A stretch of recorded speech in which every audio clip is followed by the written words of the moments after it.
ബാലരാമപുരത്ത് സ്വകാര്യ പണമിടാവിട സ്ഥാപനത്തിൽ മുക്കുപണ്ട പണയപ്പെടുത്തി ലക്ഷങ്ങൾ തട്ടിയ കേസിലെ ഒളിവിലായ പ്രതി പിടിയിലായി.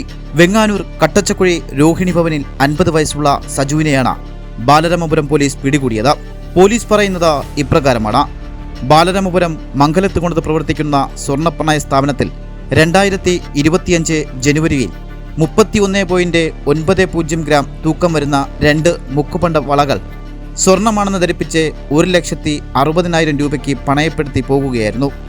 സ്ഥാപന ഉടമ വളകൾ പരിശോധിച്ചപ്പോഴാണ് മുക്കുപണ്ടമാണെന്ന് മനസ്സിലായത്.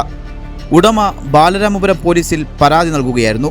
പ്രതിയെ പോലീസ് അന്വേഷിച്ചെങ്കിലും പ്രതി ഒളിവിൽ പോയിരുന്നു. കഴിഞ്ഞ ദിവസം ബാലരാമപുരം പോലീസിനെ പ്രതി കോട്ടുകാൽ ഭാഗത്ത് എത്തിയതായി രഹസ്യവിവരം ലഭിച്ചതിനെ തുടർന്ന് അതിസാഹസികമായി പിടികൂടുകയായിരുന്നു. പ്രതിയെ ചോദ്യം ചെയ്യലിൽ കുറ്റം സമ്മതിക്കുകയും ചെയ്തു.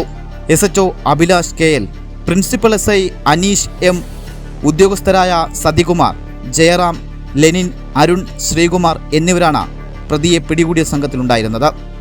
പോലീസ് അന്വേഷണത്തിൽ പ്രതി സമാന കേസുകളിലും പ്രതിയാണെന്ന് പറയപ്പെടുന്നു. പ്രതിയെ കോടതിയിൽ ഹാജരാക്കി റിമാൻഡ് ചെയ്തു. GTV news, Balaramapuram.